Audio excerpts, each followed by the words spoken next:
Alrighty, let's get started with the program. Lots going on, always lots going on. I mean, they just always are. Uh, I told you the story about Alan Levy and Blog Talk Radio. Maybe I'll tell you about that later. Maybe you can, if you are watching from afar. I want to circle back. I'm sorry, I think that's funny. I want to circle back and mention that we had a listener in Australia, a New Zealander living in Australia, wave a hand the other day because she saw one of our videos. Listen to one of our videos on YouTube, and I appreciate it.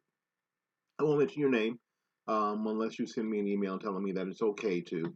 And I only know their first name, so it ain't like you could find them uh, because even Australia is a big country. I appreciate it. I appreciate the wave and the hand. If you could if you are living somewhere else and you have seen the program on YouTube or you've heard the program on any number of platforms, you could wave a hand and say, "Hey, I heard it and I'm listening in Bug Tussle, Tennessee." Um, okay, only a few people know where what that is, but that's okay. So I appreciate that. Let's get started. Let's get started.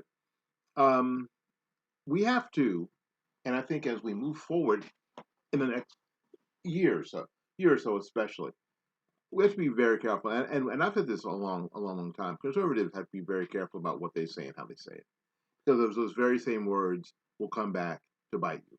Again, when you point at somebody, you look at your hand. There's at least three fingers pointing back at you. So be very careful about what you say because those words can be used against you at some point. Somebody should have told Maxine Waters that. You guys remember when she said, if you see anybody from this administration in a restaurant, in a department store, at a gasoline station, you get out there and you create a crowd. You push back on them and you tell them they're not welcome anymore anywhere. You remember when she said that? I remember when she said that. And I still have the receipts. I made sure that I captured that video, and I have the receipts. And if you want to challenge me on it, send me an email and say show that video. I still have it. I'll be glad to show it with you. I'm just not going to put it in this format because, quite frankly, it's hard, and you already know it's true. Um, Now, somebody on Twitter, somebody who trolls on Twitter, um, at Cuomo Watch, published the Democrats' Congresswoman's quote. But they changed it a little bit. Instead of putting instead of saying this administration, they put in from the Cuomo administration. So the tweet read like this: If you see anybody from the Cuomo administration in a restaurant, in a department store, at a gasoline station, you get out and create a crowd. You push back on them and you tell them that they're not welcome anymore anywhere. The tweet read. So very okay. Yeah, it is super trollish, no doubt. But various Democrats believe the words now and are directed at a Democrat are totally unacceptable. Now they think that's completely unacceptable, and it took only a parody for Democrats to see the light. Liz Smith, a former senior advisor for Pete Buttigieg, said the words are quote way, way, way over the line. Given what happened at the Capitol on January 6th, as a reminder, Maxine Waters' comments were made after a Bernie Sanders supporter shot congressional Republicans while they were practicing for the congressional baseball game. Remember? We remember. We remember.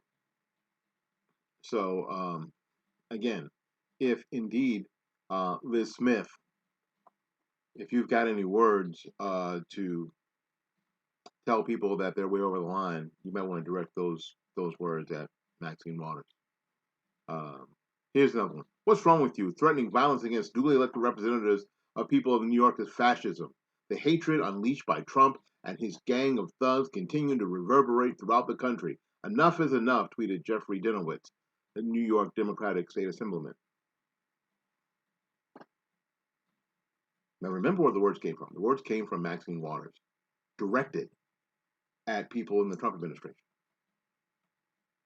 The only thing that was changed was who it was. The only thing that was changed. Here's somebody else. The terrifying events of last month have shown us more clearly than ever that words have consequences, the New York City Council Speaker Corey Johnson said on Twitter. This sort of targeting and incitement is simply wrong and totally unacceptable. Yeah, true. One more. You may not agree with a public official, but their staff work incredibly long, arduous hours and deserve to be treated respectfully. Yeah, maybe. Particularly during non-work hours with their families, tweeted Brian Holman, a Democratic state senator in New York.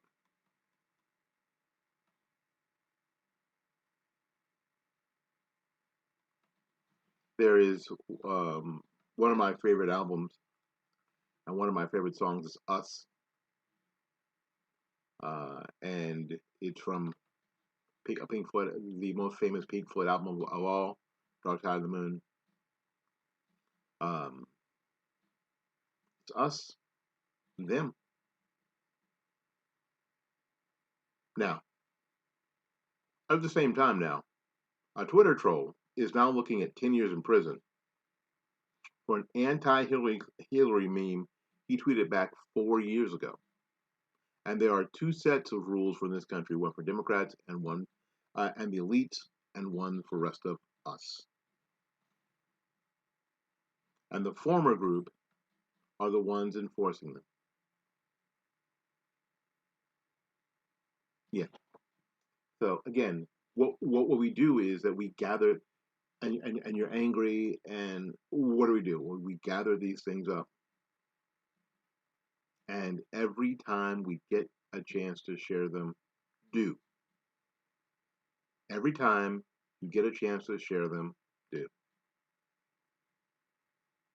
Remember them, hold on to them, because this continual, exposing these people for who they are will eventually erode their position.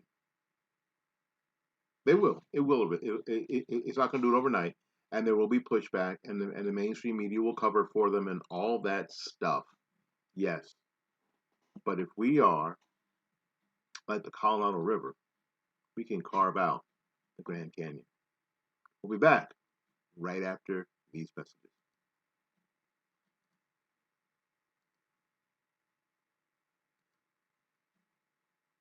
Alrighty. Listen, folks, thank you ever so much for coming to the program here on YouTube tonight or today or whenever you see it. I really appreciate it. Listen, if you are interested in seeing any of us live, there are live performances on February 19th and February 20th here in Tampa Bay at the Frederick Douglass Weekend.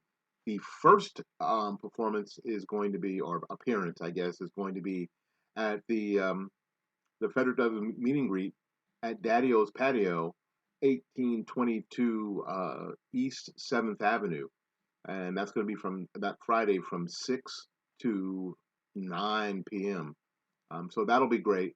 And there's going to be Autry Pruitt of New Journey Political Action Committee will be the guest speaker, and that'll be cool. So you want to check that out. And then the next day at 10 a.m. at the All State Center on the campus of St. Pete College will be the Frederick Douglass Brunch, where Kevin McGarry of All Black Lives Matter, Byron Donalds, a U.S. Congressman of District 19 here in Florida, and George Farrell, CEO of Black PAC, the Black Political Action Committee, will be the guest speakers, and we'll be doing our show there as well. So if you want to drop by, give us a high five, drop $1 in a bucket, and that would be great. Alrighty, we will see you when we see you there. All right, Let's get back to the program. All right, let's click the buttons on this side. Alrighty, thank you ever so much for being with us and hanging out a little bit. We are trying to do a couple of things. We're recording a video at the same time, but we've not, Spreaker, and I love the platform. So if you want to do this, and you're looking for a platform by which to do your podcast, Spreaker, I think, is the easiest to get up and running.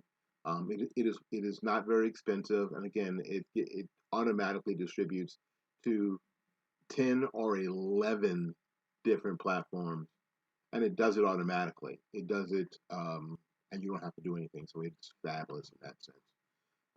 But it doesn't move audio from where I am here on the audio side to the video side. So we're kind of balancing those two things separately on the fly. It's a little stressful, but that's okay.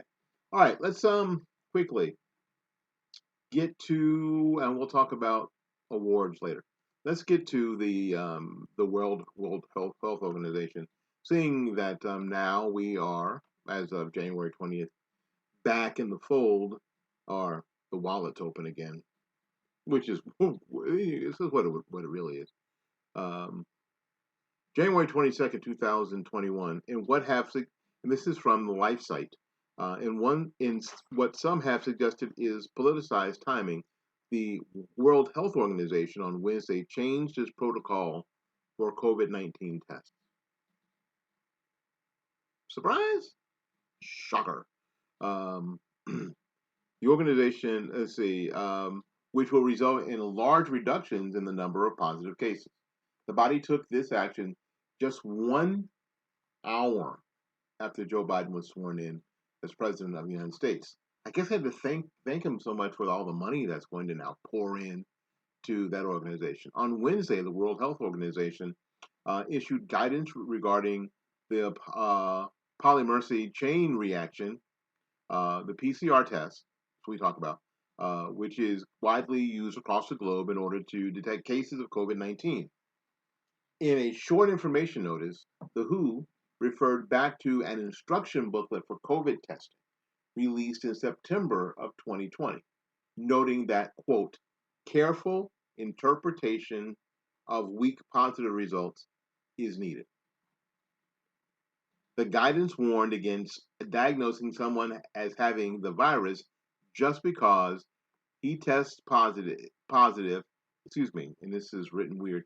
The guidance warned against diagnosing someone of having the virus just because he tests positive if he does not present with symptoms of COVID-19. It also warned about the high risks of false positives.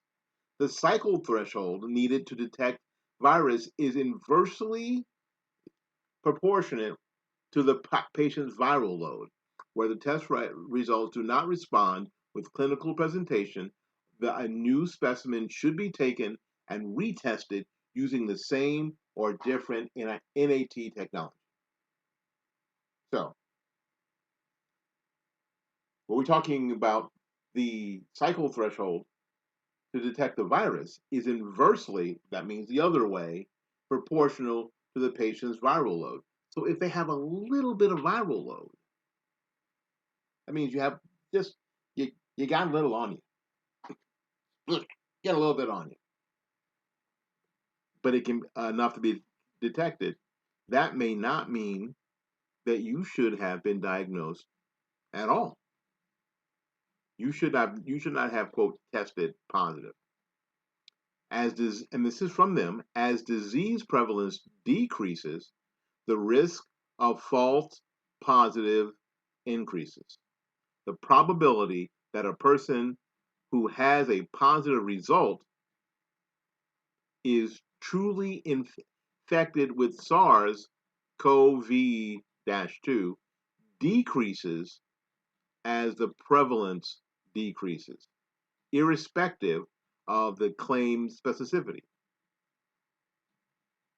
So what's really happening is that these tests are not as reliable, and we've talked about that for a long time. They have not been as reliable. So now the CDC is circling back. I keep saying that. Terrible. I'm such a bad person. Not at all. The CDC is circling back and saying maybe these tests are not as reliable as we thought. We've learned a lot more. And now we're looking to see if people who are actually having symptoms, are they having symptoms? So the admission of the inaccuracy of the PCR test comes as validation for the ever-growing evidence of the ineptitude of the test. As the lockdown skeptics websites wrote, the for months now, skeptics have been ridiculed for questioning the accuracy of the PCR test, referring to the risk of false positive when the prevalence is low, and urging the government to carry out confirmatory second test on those that test positive. This updated advice from the WHO is a vindication of our position. We look forward to governments and health authorities bringing their practices in line with it. There you go.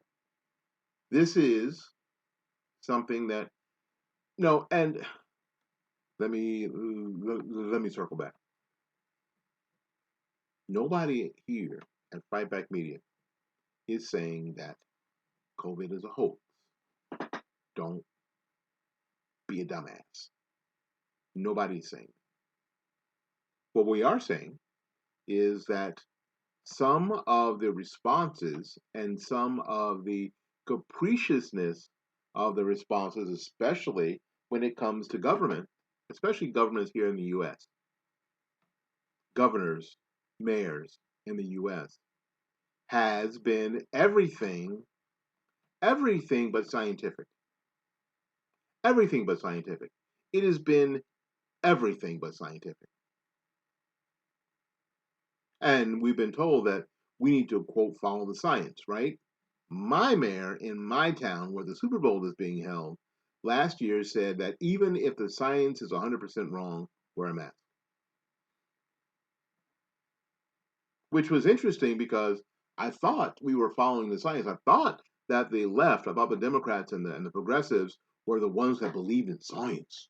Science! Do, do, do, do. Science! Do, dee, dee. He blinded me with science. All right. Okay. But I guess not. I guess not. And these kind of things expose that. Remember what I just said about being exposed? This kind of stuff exposes just that. So, here we go. Make sure you document this. Make sure you document this video, and you can find this article on www.lifesitenews.com. Lifesitenews.com. Now, LifeSite talks about a lot of things. Their website talks about a lot of things. They have opinions, they have blogs, they have shows, they have videos and petitions to sign. They are kind of a one-stop. Excuse me, my nose is itching. One-stop shop for all things life, including pro-life, um, not just anti-abortion, but pro-life issues. So you might want to check them out.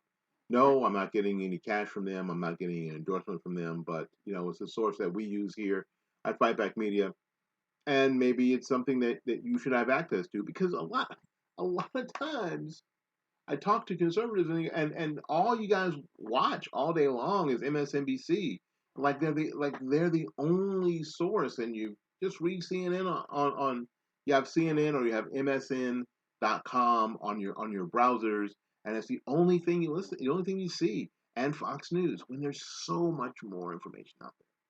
There's so much more information that's still out there, even with Facebook and Twitter doing and Amazon doing what they're doing.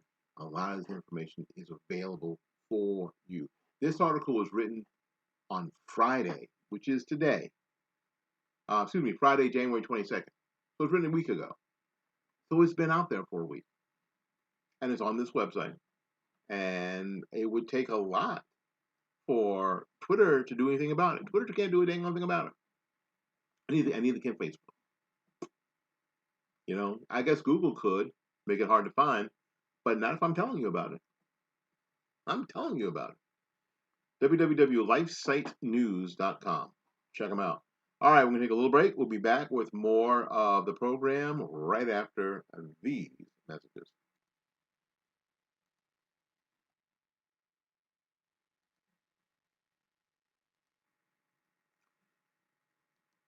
All righty, all righty. Thank you ever so much for spending some time with us. This is the weekend wrap. a production of fightbackmedia.com, fightbackmedia.com, fightbackmedia.com. And for those of you who don't know, one of the official drinks of the fightbackmedia.com crew is Topo Chico.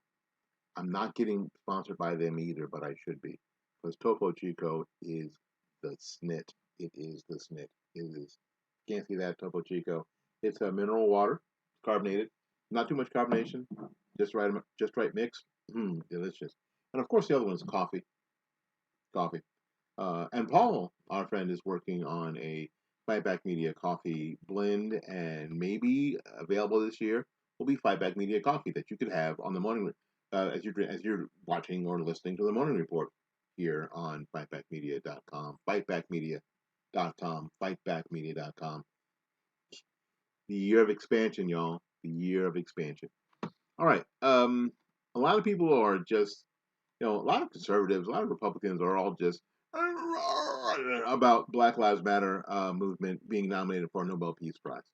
First of all, before we go on, some of these, some of the awards and prizes and the like have have made the decision, in our view, to crap can themselves. Just crap can themselves. When the ESPYS decided to give the Arthur Ashe Courage Award to Bruce Jenner. I know I just made a whole bunch of people angry, but I don't care. When they decided to give it to Bruce Jenner, they decided that everything that the Arthur Ashe Courage Award had stood for and it meant to people, to us,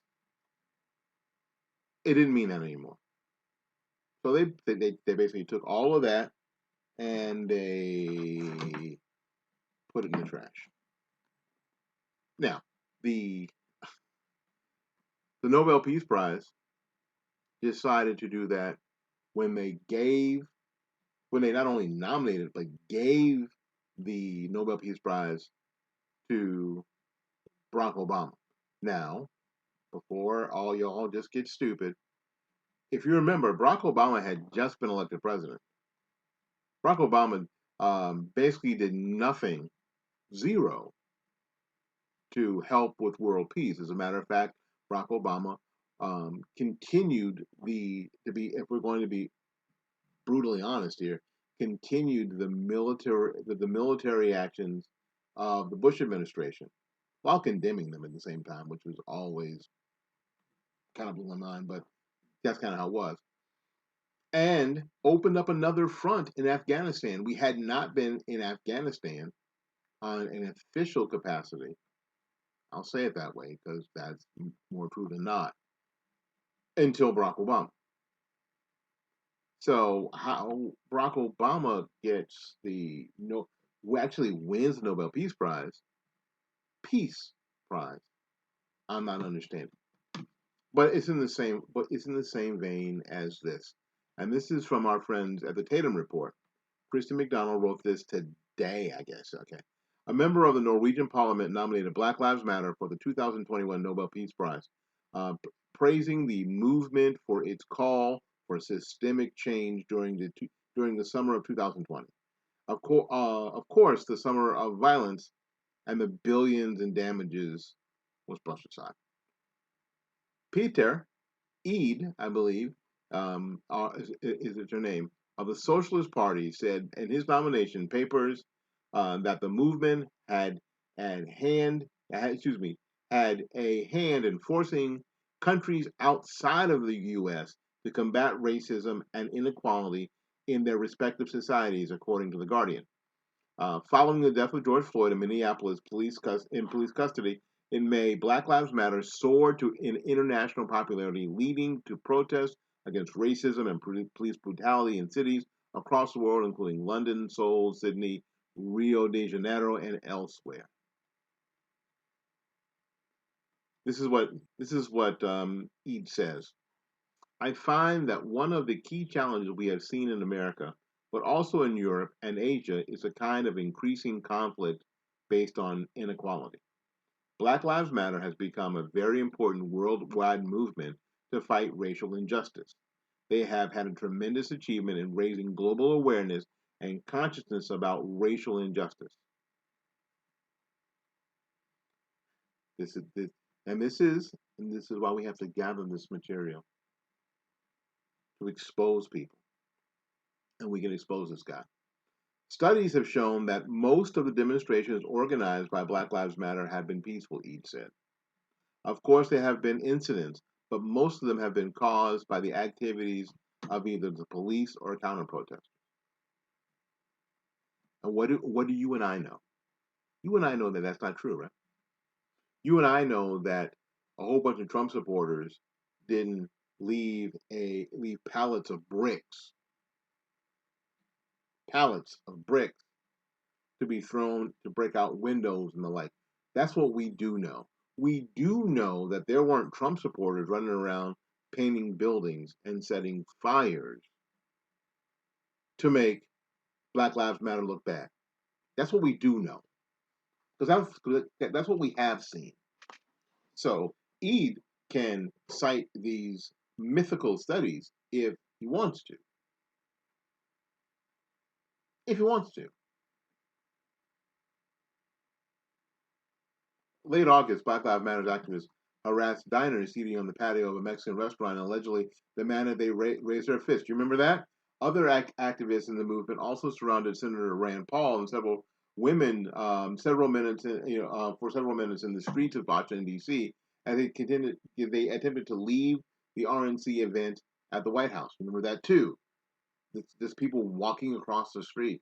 Last September released data from Princeton that showed that riots associated with the Black Lives Matter movement took place in 48 out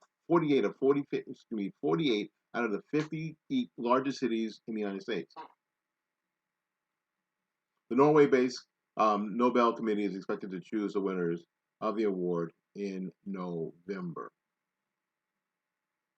The vandalism and looting following the death of George Floyd at the hands of Minneapolis police will cost the insurance industry more than any other violent demonstration in recent history. The protests that took place in the 140 U.S. cities this spring were mostly peaceful. Yeah, but the arson and the vandalism and the looting that did occur will result in at least $1 billion to $2 billion. That's billion with a B in paid insurance claims, eclipsing the record set on the LA riots in 1992 after the acquittal of police who brutalized Rodney King. Can't we just get along? Yeah, so all of this stuff is just continuing. Let me help you. They just continue to repeat the same stuff over and over and over and over again, no matter what the actual truth is. We must remain based in truth. Now, at the same time, at the same time, an article written by what's this source? The nationalrightnetwork.com website. Um, you can check it out for yourself. You can check it out for yourself. Um, an article written by Seth Siegel. President Trump has how many Nobel Peace Prize nominations? Well, that's five. To date, since 2018, President Trump has deliberately received five nominations over overall Nobel Peace Prize. The 2019 Peace Prize was awarded to Prime Minister of Ethiopia, and the 2020 Peace Prize was nominated to the World Food Bank, as per schedule. The 2021 award will be announced in October. Trump has had five. Five. The last one came on Monday, October 26th, recognizing him for deterring nuclear war with North Korea. Now, here's the reality, right? Here's what they said. They said Trump would get us into a nuclear war with North Korea. Right? Well, on Monday, October 2020, just a few short months ago, some of these same people said We're recognizing him for deterring nuclear war with North Korea through symmetry, de-escalation, de-escalating North Korea's nuclear threats, and for his executive order on coordinating national resilience of electromagnetic pulses that pioneers protecting electronic civilizations from the existential threat posed by solar superstorms, nuclear and non-nuclear EMP weapons. Hmm. Curious, right? And there were others. There were four others. What we have to remember, my friends, what we have to remember is we have to not play the game. The game is to run hot on emotion. That's the game. The game that they want us to play is to run hot on emotion. They want us to run hot on fear. What we have to do is remain cool, like me, like my friend Paul. We can expose them. We can document. We can be fearless in the sense that we're going to tell everybody who will listen what the truth is. That's all there is to it. I'm not going to back off from what's true. I'm not, and neither should you. And not getting angry about it and not pointing out every single flaw and acting in the same way that the left acts, that's not the way forward. And I'm not saying that we should act like, I don't know, what's his name? Mittens Romney. Good Lord, no. We should be strong, actually. We should do exactly the opposite and be strong. If we have values, we need to stand for those values. If we have things we believe in, we need to stand for the things that we believe in. That must never, never go away. Never. All right, we gotta get out of here. Again, thank you for coming to the weekend wrap. Again, if you are in the Tampa Bay area and you want to drop by and you want to, you know, put $1 in a bucket, $15 in a bucket, $50,000 in the bucket will be out. Two events, February 19th at Daddy-O's Patio on East 7th Avenue. It is a Frederick Douglass weekend meet and greet. Albert Gilroy will be at that meet and greet.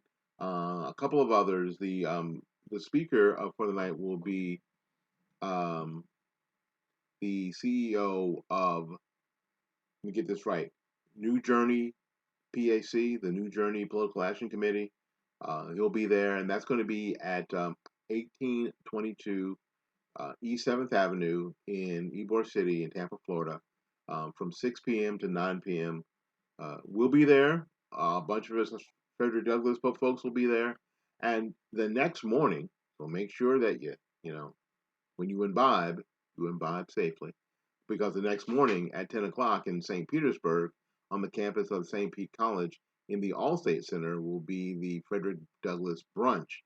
The Frederick Douglass Brunch will feature George Farrell, the CEO of Black PAC, a Black political action committee that's dedicated to getting black and brown conservatives elected to offices and at every level. He's also the author of Colorblind. He'll be a guest speaker, as will Byron Donalds, the U.S. representative for District 19.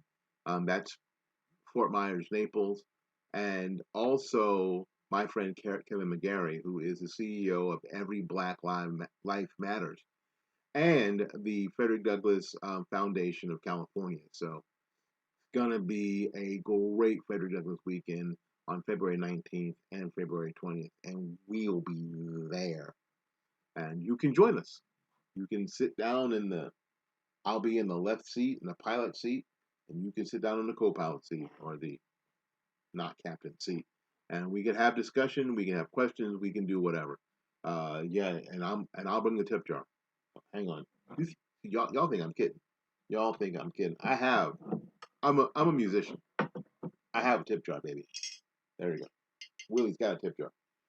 So you can fill that up. So I'm looking forward to it. All right, until we see you again, and go out there and learn something, love somebody, and for goodness sakes, y'all take care of yourself. We will see you when we see you. Bye bye now.